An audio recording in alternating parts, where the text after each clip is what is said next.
Pada video kali ini akan dibahas beberapa contoh soal dari materi listrik statis.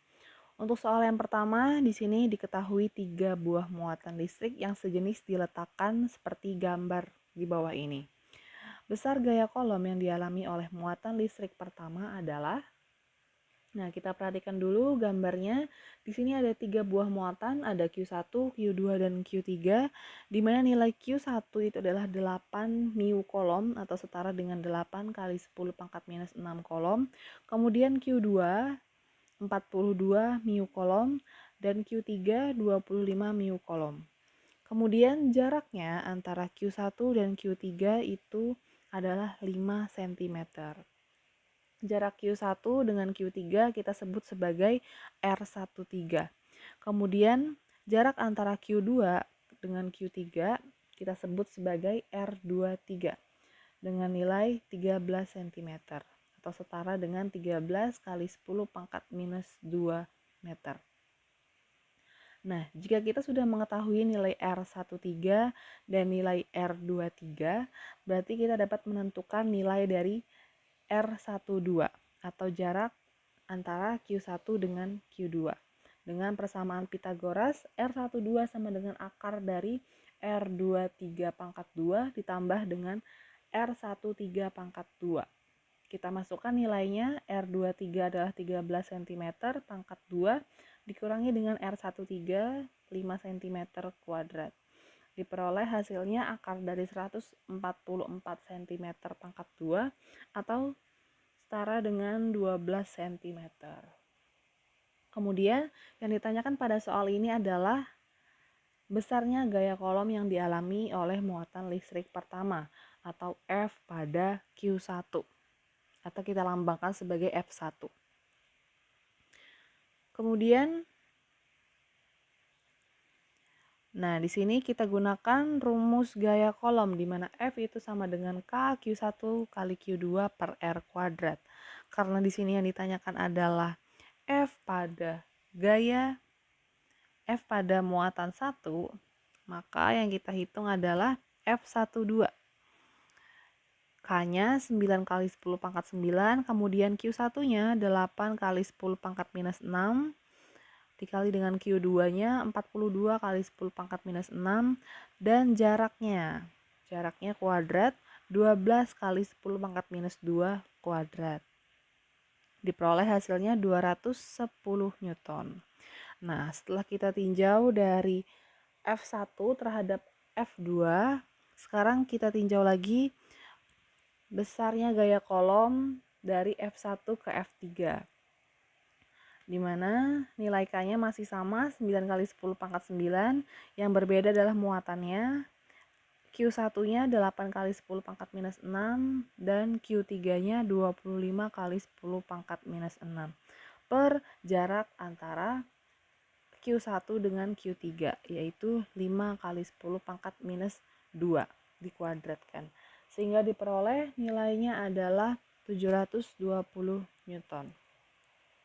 Selanjutnya, gaya yang bekerja pada muatan Q1 kita gunakan akar dari F12 kuadrat ditambah dengan F13 kuadrat.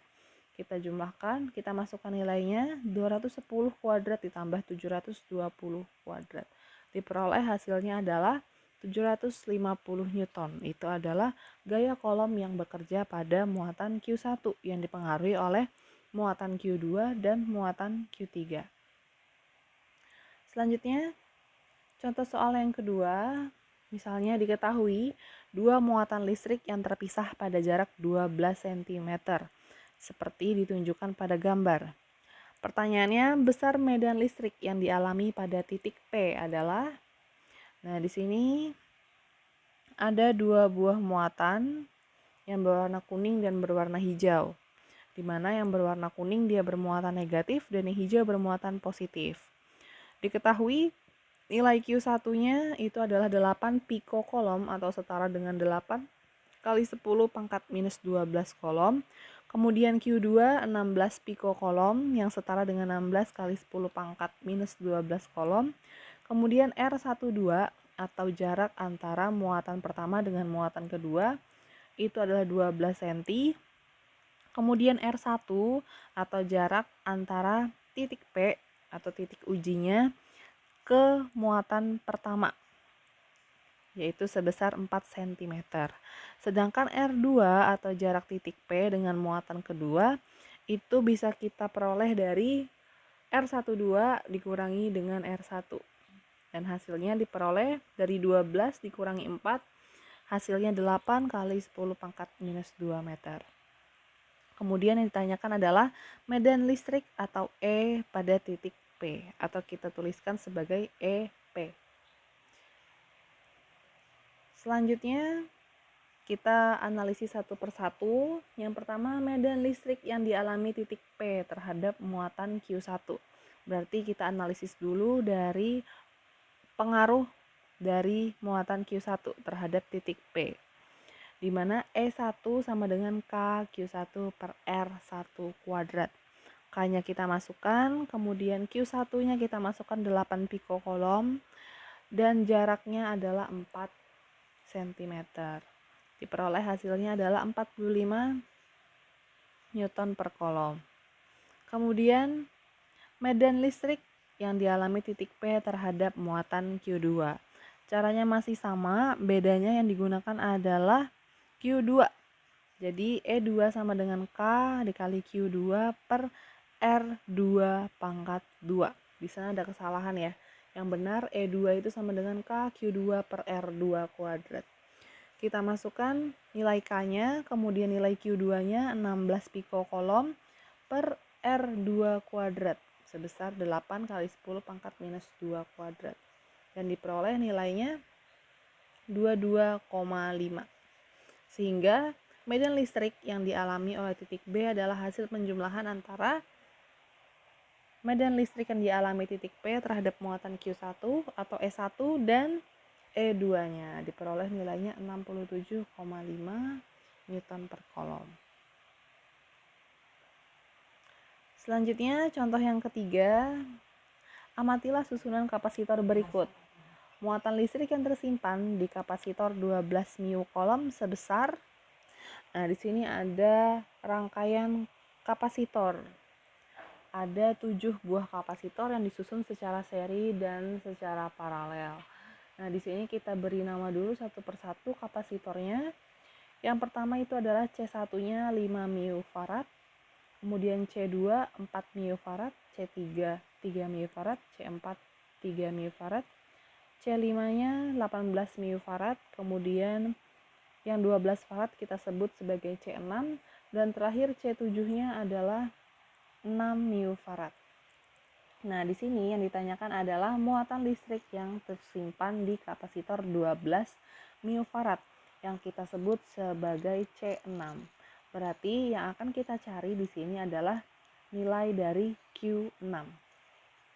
Di situ sudah ditandai kapasitornya yang 12 mF itu yang kita cari jumlah muatannya. Kemudian cara penyelesaiannya, kita lihat dulu bahwa kapasitor C2, C3, dan C4 itu tersusun paralel. Dan kita sebut sebagai CP1. Nah, untuk menghitung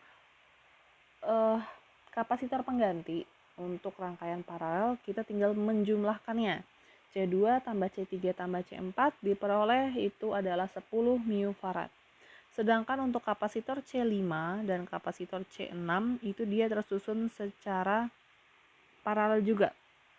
Dan kita sebut dia sebagai CP2. Jadi tinggal dijumlahkan 18 tambah 12 hasilnya adalah 30 mF.